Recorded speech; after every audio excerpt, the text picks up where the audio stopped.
السلام عليكم ورحمة الله وبركاته. أعزائي تلميذات وتلاميذ الأولى علوم رياضية، في هذا لا فيديو إن شاء الله نشرحو ليكزيرسيس 53 page 199. La fonction هي f de x est égal à 1 sur x moins 1 partie entière de 1 sur racine carrée de x. إذا هذه فرصة أخرى باش نعاودو نراجعو la partie entière. Alors, la première question, il y a déterminer l'ensemble de définitions TF. Alors, TF, ou bien D, notamment D, donc c'est l'ensemble des réels tels que. Alors, je vois l'ensemble de définitions. On voit l'ensemble où je peux calculer toujours les mâches. C'est l'ensemble des réels où j'ai aucun problème pour calculer les mâches. Alors, pour calculer les mâches de x par f, là, j'ai un dénominateur seconde non nul. Et on a dit la partie entière, je peux calculer la partie entière de n'importe quel réel, voilà qui on a dit 1 sur la racine carrée de x. Alors, pour calculer 1 sur la racine carrée de x, l'expression racine, ça compte positif, et puisque les dénominateurs sont x strictement positifs. Voilà. Donc, combinons ces deux. On a x différent de 1 et x strictement positif. Donc, sous forme de réunion d'intervalle disjoint, c'est 0 jusqu'à 1, union, l'intervalle 1 plus l'infini. Deuxième question, on nous demande de calculer la limite quand x tend vers plus l'infini. Alors, d'abord, il faut évaluer la partie entière de 1 sur racine carrée de x. Alors, je rappelle d'abord, rappelons la définition de la partie entière.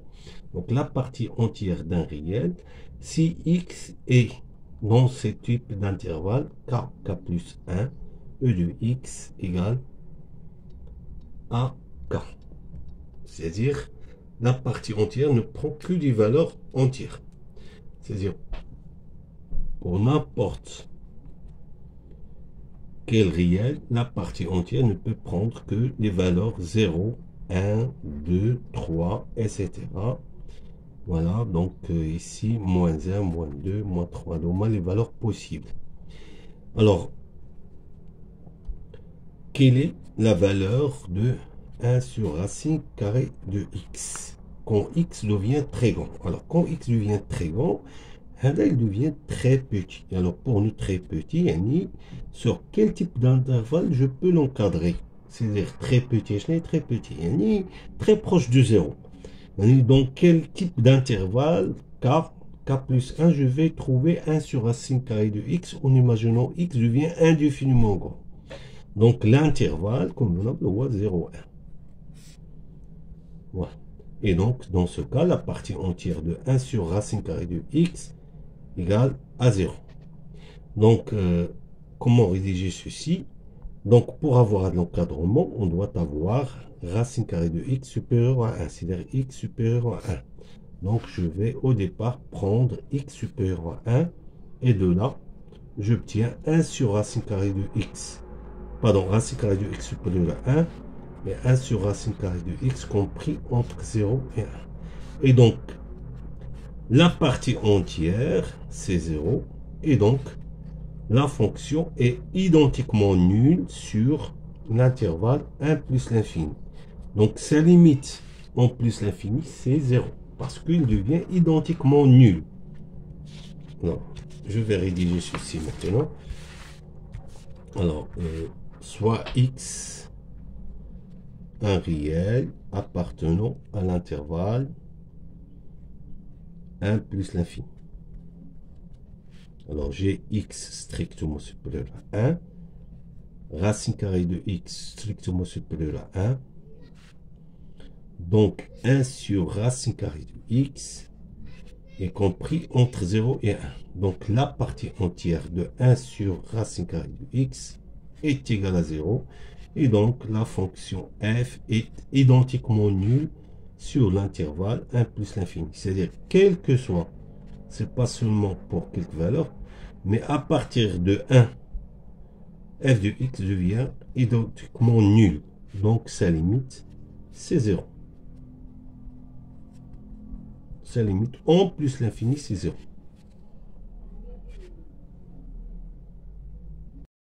Alors, expression de f de x lorsque x est dans ce type d'intervalle. Je rappelle, P ici, c'est un entier supérieur ou égal à 2.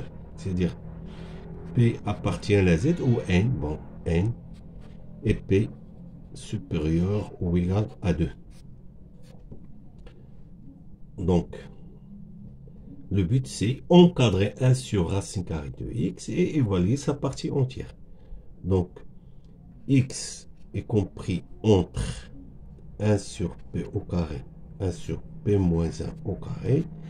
Puisque ce sont des réels strictement positifs, je peux appliquer racine carrée, règle de racine carrée. Donc, 1 sur p, 1 sur p moins 1, qui sont strictement positifs, donc je peux les inverser. 1 sur racine carrée de x est compris entre p moins 1 et p. Et donc là, j'ai deux entiers consécutifs qui encadrent ce réel strictement. Donc ça, la partie entière, c'est p moins 1. La partie entière de 1 sur racine carrée de x égale à p moins 1. Ce qui implique que la fonction f, c'est p moins 1 sur x moins 1. Alors maintenant sur l'intervalle 1 sur p plus 1 au carré, 1 sur p au carré. Alors j'ai x compris entre 1 sur p plus 1 au carré, 1 sur p au carré. Donc ce sont des réels strictement positifs. Donc règle de racine carrée et autres. Donc racine de x est compris entre 1 sur p plus 1 et 1 sur p qui est strictement positif. Donc 1 sur racine carrée p et p plus 1. Et voilà, donc je peux évaluer la partie entière. Alors j'ai cet encadrement entre deux entiers consécutifs avec p inférieur strictement à 1 seul et ici strictement. Donc la partie entière c'est p. Et donc f de x est égal à p sur x moins 1.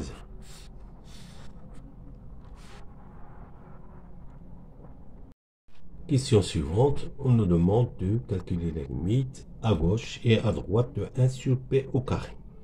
Alors, d'après ce qui précède, alors j'ai deux expressions pour f autour du point 1 sur p au carré. C'est-à-dire lorsqu'on est très proche de 1 sur p au carré. Lorsqu'on est très proche de 1 sur p au carré, c'est-à-dire on est sur cet intervalle. Alors l'expression de f de x est celle-ci. Et lorsqu'on est très proche de 1 sur p au carré à gauche, on a cette expression. Alors si je veux calculer la limite quand x tend vers 1 sur p au carré plus de f de x, alors la bonne expression est celle qui se trouve sur cet intervalle, c'est-à-dire à droite, cet intervalle. Donc c'est la limite de l'expression p-1 sur x-1. Alors je rappelle là, est-ce que je peux utiliser la substitution directement? Oui, car si je remplace ici x par 1 sur p au carré, voilà, j'obtiens ici un réel non nul. Pourquoi? Car j'ai p au moins p est au moins égal à 2, ce qui implique que p au carré au moins égale à 4, c'est-à-dire 1 sur p au carré est compris entre 0 et 1 sur 4 strictement inférieur à 1, c'est-à-dire 1 sur P au carré différent de 1. Donc, par méthode de substitution, ceci donne P moins 1 sur 1 sur P au carré moins 1. Donc, après simplification, on remarque que 1 moins P au carré, c'est 1 moins P fois 1 plus P. Alors, on simplifie par P moins 1, ça donne moins P au carré sur 1 plus P. La limite à gauche, alors l'expression convenable, c'est celle-ci. C'est-à-dire la limite à gauche de 1 sur P au carré, c'est la limite de l'expression P divisé par x moins 1. Alors, par substitution, parce que 1 sur P au carré est différent de 1, c'est P sur 1 P au carré moins 1, qui va vous donner, donc c'est P au carré, donc ça devient P au cube fois P sur 1 moins P au carré. Donc c'est P au cube divisé par 1 moins P au carré.